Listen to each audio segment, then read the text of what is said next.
The country's on a path of growth, recording record low unemployment, 9 consecutive quarters of economic improvement, and a stable inflation rate. We have the details. Great news to start the show today.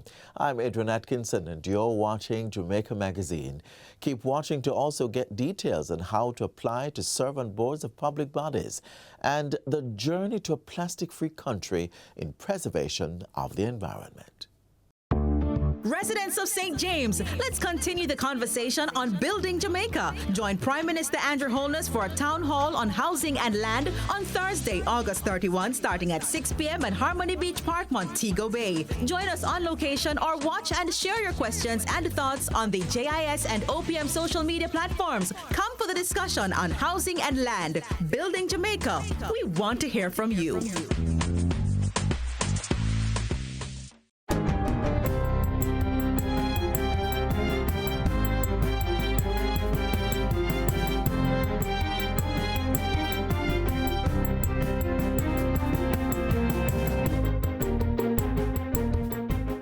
Good day, I'm Stephen McHugh, and this is your JIS News for Thursday, August 24, 2023. The Ministry of Education and Youth has allocated $440 million to fund critical repair and maintenance activities in 125 schools for the 2023-2024 academic year. Portfolio Minister Favour Williams gave the update as she addressed delegates during the Jamaica Teachers Association, JTA's 59th annual conference on Wednesday. $165 million is budgeted to close 23 contracts carried out from the last fiscal year. We will be spending $65 million for maintenance and renovation projects in 7 schools, and a total of $210 million has been set aside to carry out critical repairs in 95 schools for termite treatment, electrical repairs, repairs to bathroom and roof repair, with $30 million dispersed to each region to help to manage these projects. $244 million is also allocated for electrical upgrading projects in 47 schools and another $73 million for fencing works in 56 institutions. The minister also revealed interventions to ensure better access for students with special needs. 32 schools with special needs students have been identified, and of that number, new ramps are required for 24 institutions, while additional ramps need to be constructed at 8 schools. So far, 22 schools have been visited. 12 of those are at the point where the work will go to tender shortly, and so on. And we are moving apace to ensure that there are no impediments, no physical impediments to our special needs students to get to their classes. Meanwhile, high schools have received funding totaling $97 million to procure furniture items based on their needs. The Education Minister says furniture distribution has already started for primary level schools, while many more are being distributed this month. At the primary level schools, 1,400 pieces of furniture, which is student desk and chairs, were dispatched to regions 1, 2, and 4 based on requests and needs. 74 pieces of teachers' desks and chairs were dispatched to region 5. 3,800 pieces of furniture were scheduled to be dispatched during August here to other regions. Minister Williams adds that the furniture repair program remains active, with 11 schools engaged. We also continue to have an active program of creating new desks and chairs across several of our schools. So based on the framework agreement that the ministry has embarked on, 16,000 pieces of furniture are being manufactured, and they should be completely distributed by August 28. In other education news, the ministry is attempting to address the math problem in the classroom by providing first-class, cutting-edge math education training to teachers. This is partially being done through the International Conference on Math Teaching, which is in its 6th year and is being hosted by Jamaica. The two-day conference, which began yesterday, is allowing hundreds of educators to participate in meaningful math discussions and share insights. Minister of State in the Ministry of Education and Youth, Marcia Smith, says government is also partnering with teacher training colleges by providing scholarships to attract more student teachers focusing on math skills. We are also pushing to have more students embracing courses in the fields of science, technology, engineering, and maths, STEM, to be more competitive in the 21st century global economy. The International Conference on Math Teaching is jointly organized by Book Merchants in Jamaica and Scholastic International, which has its global headquarters in New York. 88 special needs students enrolled in the Ministry of Labor and Social Security's Early Stimulation Program, ESP, have been provided with school supplies for the upcoming academic year. The donation was made possible by the Digicel Foundation. The students were provided with school bags containing books, crayons, rulers, sharpeners, and other stationery supplies. Labor and Social Security Minister Pernell Charles Jr. has praised the Digicel Foundation for the donation, which he says should help to ease the financial difficulties of parents preparing for the new school year. But I think beyond that, I speak on behalf of the parents in saying that it resonates more than just financial support. It shows there are persons who care. Someone cares, and we're not in this alone. The handover ceremony took place recently at the Stimulation Plus Child Development Center on Hanover Street in downtown Kingston. Digicel Foundation Communications and Digital Media Officer Kadisha Clark says the annual donation of school supplies is one facet of the organization's long-standing relationship with the Early Stimulation Program. ESP not only provides educational opportunities for these children, but also a nurturing environment. The Early Stimulation Program operates from 4 centers, 2 in the Kingston metropolitan region and 1 each in Portland and St. James. And finally, the Heart Foundation of Jamaica, HFJ, is encouraging increased awareness about the life-saving technique cardiopulmonary resuscitation as the country celebrates CPR Week 2023 from August 21 to 25. The theme for this year's observance is When Seconds Count, Count on CPR. Among the awareness activities marking the week was a cardiac care symposium held virtually on Wednesday. A family and friends CPR course will round off the week's activities on Saturday, August 26. It will be held at the Heart Foundation's office on Beechwood Avenue, Kingston 5, where persons will be taught how to do CPR at a cost of $2,000. What do you do if someone is in need of your help? You're on the bus, you're in a taxi, wherever you are, and someone seems as though they've stopped breathing or they don't have a pulse. How do you carry out yourself? How do you pump the chest? Are you pumping too hard, or is this adequate? Do you give breaths? How do you do, and what do you do, and how long? Persons are encouraged to contact the Heart Foundation to register and get additional information. Visit their office or call 876-926-4378 or 619-7007-8. You can also WhatsApp 876-334-4998 or send an email to info@heartfoundationja.org. And that's it for JIS News Today. I'm Stephen McHugh. Thanks for watching.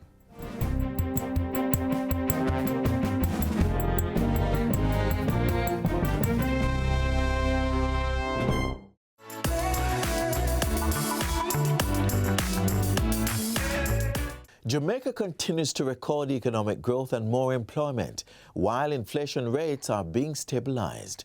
Let's take a closer look at our performance. Today on Going for Growth, we look at the country's economic performance, especially as it relates to the latest employment figures. Plus, which sectors showed the best results for the April to June 2023 quarter. Stay with us.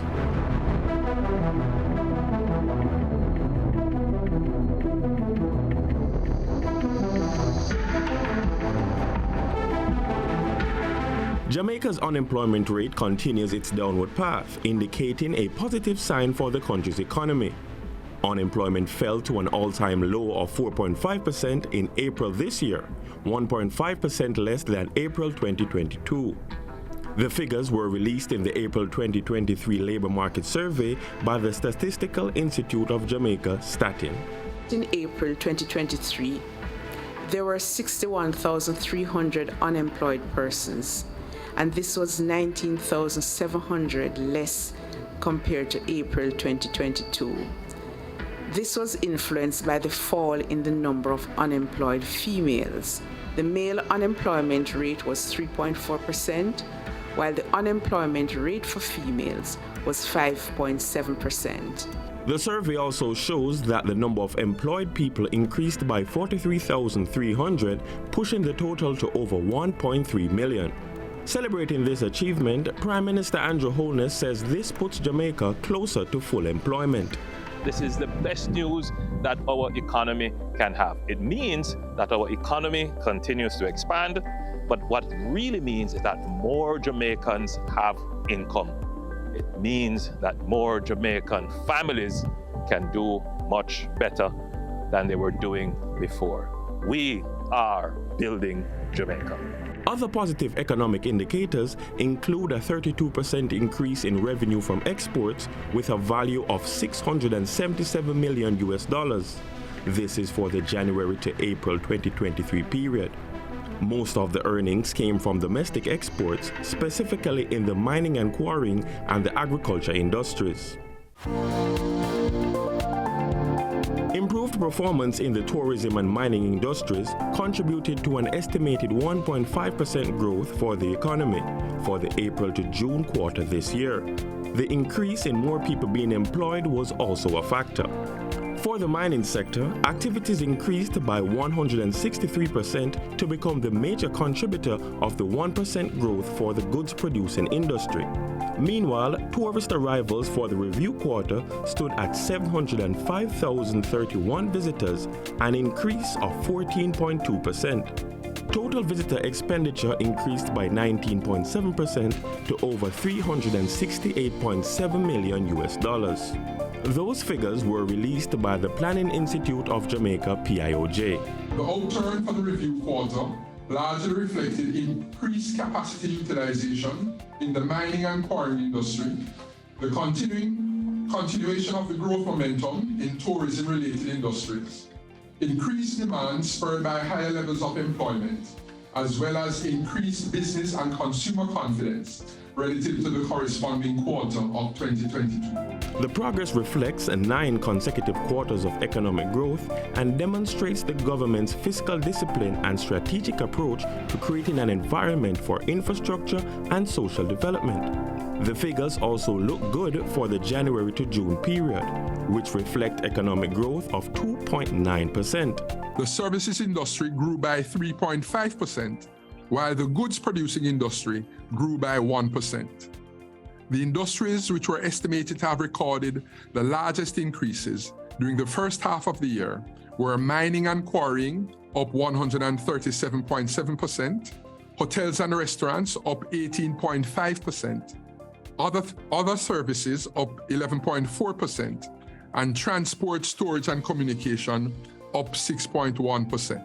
According to the PIOJ, further growth is projected for the July to September quarter. For July to September 2023, growth in output is anticipated to be within the range of 1% to 2%. This projection is based on expected growth in most industries. Prime Minister Holness says Jamaica's fiscal policies have allowed the economy to bounce back at a quicker pace than usual from a shock such as the COVID-19 pandemic. It's the first that we have had a shock. Yes, we have had a fallout, but the recovery has been so fast and rapid. Still, Jamaica and other countries are dealing with a serious increase in inflation coming out of the pandemic. But that too is heading in the right direction. In the meantime, the government is addressing its impact through the public sector compensation review and overhauling of the PATH program to reach more people in need and through initiatives to drive skills training and employment among young people. Government policy is not merely focused on economic statistics. At the heart of it, at the core of it, it's about how the economy serves people. It serves them through jobs, and it serves them by creating the basis for a social safety net system that protects the most vulnerable in the society.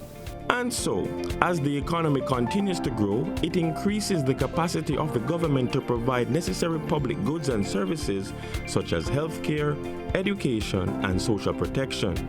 It also sends a positive indicator to investors that Jamaica is a good place to do business.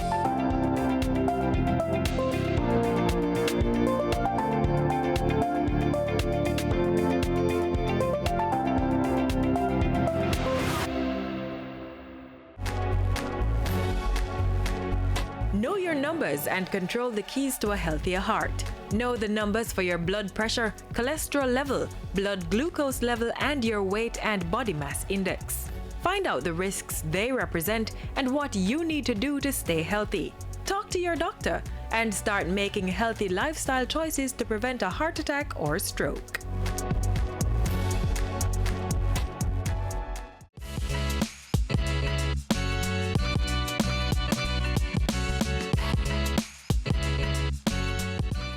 Persons who wish to serve on the boards of public bodies are now required to upload their applications to a central database platform. Here's how.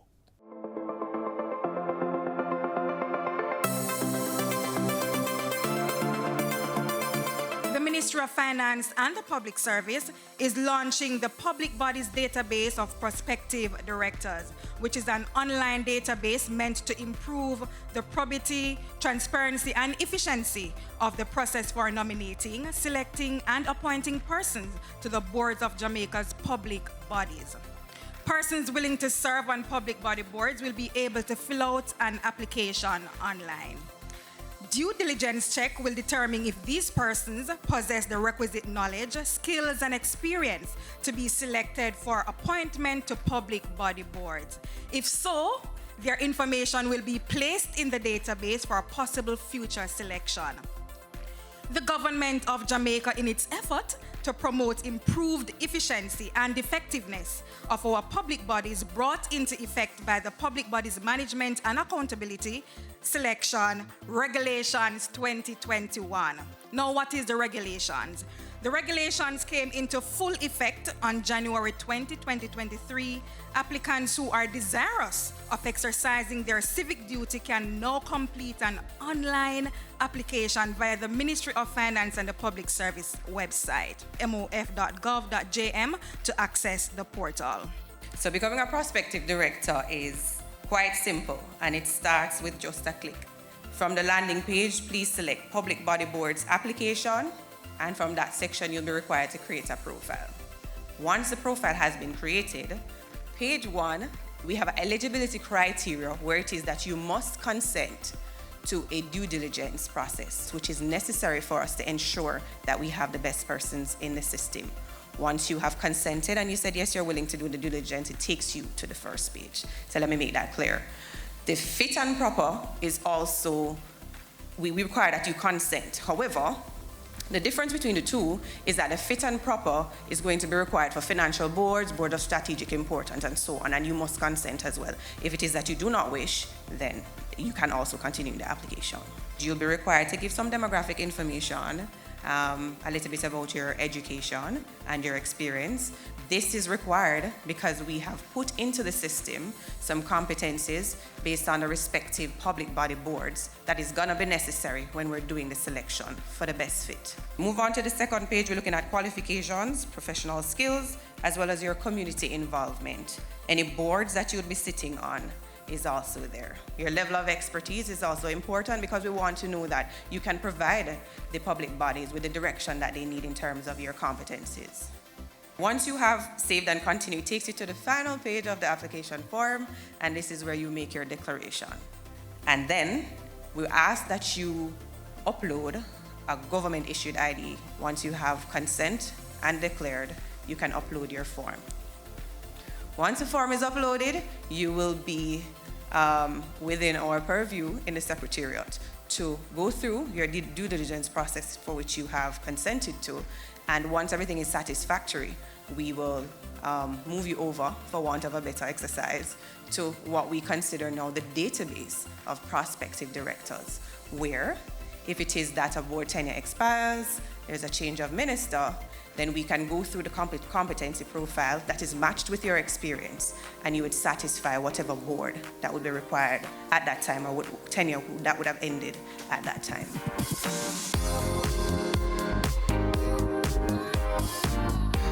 What is being launched represents the culmination of a vision for corporate governance in Jamaica. So we want to know that we have the right persons with the right skill sets to manage and to direct these entities, so that they understand what are the government policies, how is it that we are going to get from this point to the next point. So we will continue to work with the private sector organization of Jamaica, the civil society groups, and all our partners to ensure that we are going to build out this database and to encourage other persons to become a part of building Jamaica, working with our public bodies.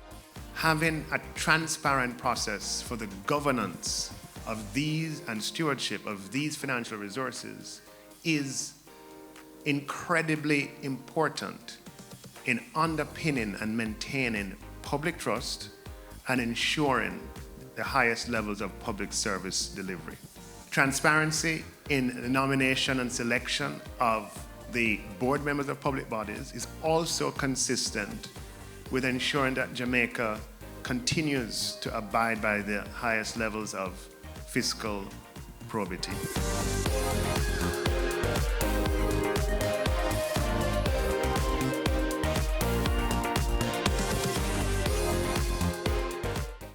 Breast milk is the ideal food for babies and can satisfy all the infant's nutritional needs for the first 6 months of life. It provides much-needed antibodies to protect them against all kinds of infections. Babies exclusively breastfed have less episodes of diarrhea, acute respiratory infection, and skin conditions. Breastfeeding also benefits mommies too, through decreased risk of breast and ovarian cancers, improved postpartum recovery, and reduced iron loss. Breastfeed your baby to give him or her the best start for a healthy life. Remember, breastfeeding is best. Up next, measures being undertaken by the government to reduce the use of plastic in Jamaica. Plastics. How did plastics become a crisis? It's an interesting issue if you really think about the history of what plastics are, what we use them for, how we consume them as individuals. The problem you have with plastics is that because of how good it is as a packaging material, because it is so light, so cheap, we have gotten away. We have overdone it. Everything is wrapped in plastic, even what doesn't need to be.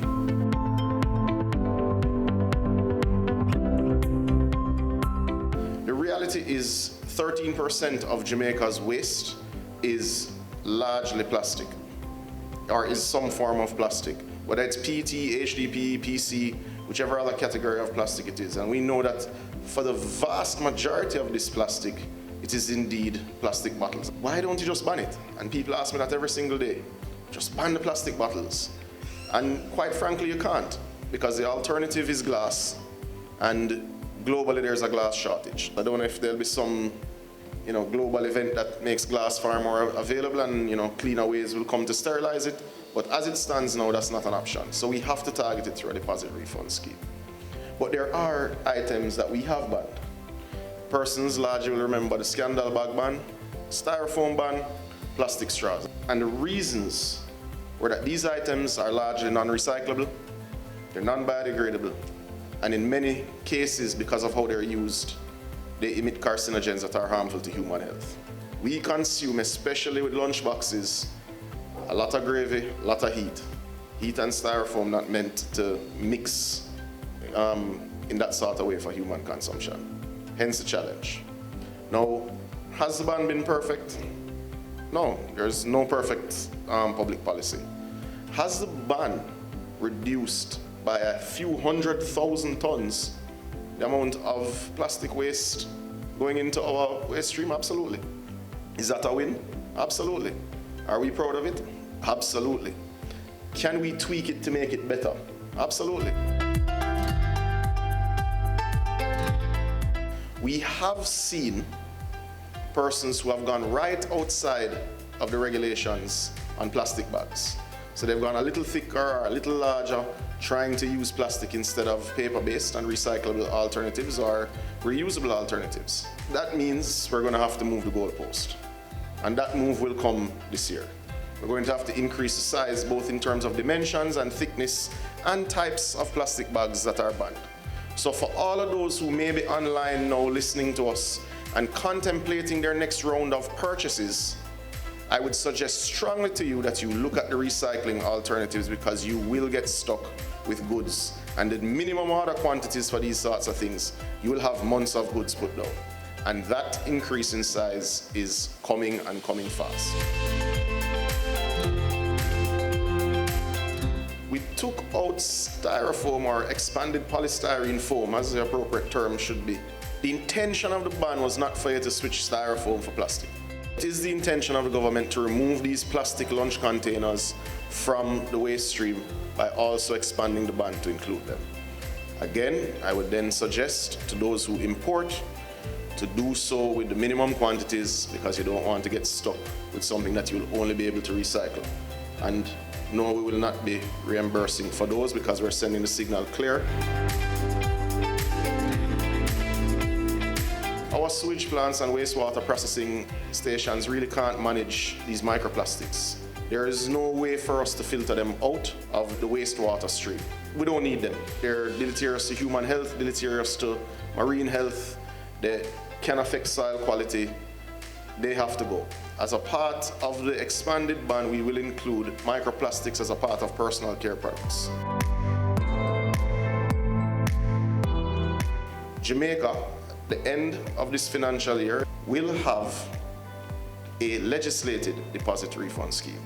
That system will have to work with customs, the NCRA, BSJ, NEPA, NSWMA, and indeed the Ministry of Industry, in ensuring that the way we implement it is done seamlessly, causes no disruption to supply and production, and it is done in a way where it does not trigger further inflation. So if you think of what that's trying to achieve, right, that is trying to deal with issues of collection, it's trying to deal with building out a circular economy, it's trying to get in many ways the public, the business community to help us collect 13% of the waste and bring it along their routes of travel to points of collection to make it easier logistically for NSWMA. But it also will help us to reduce our carbon footprint.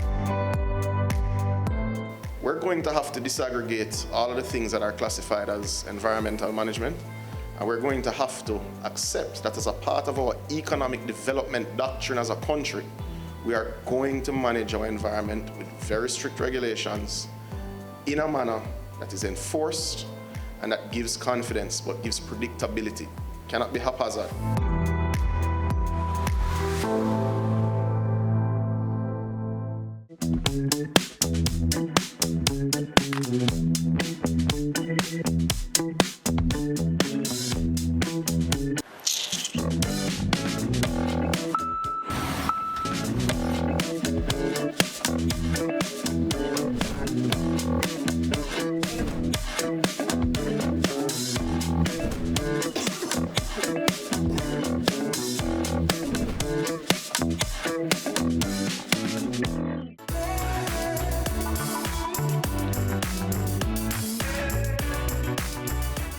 We've come to the end of our show for today. Do join us again tomorrow when we'll bring another informative program.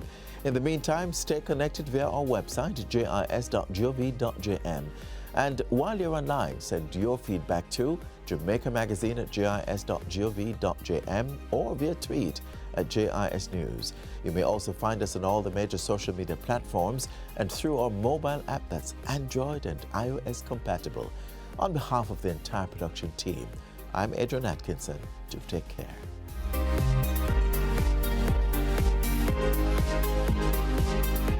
This has been a production of the Jamaica Information Service, the voice of Jamaica.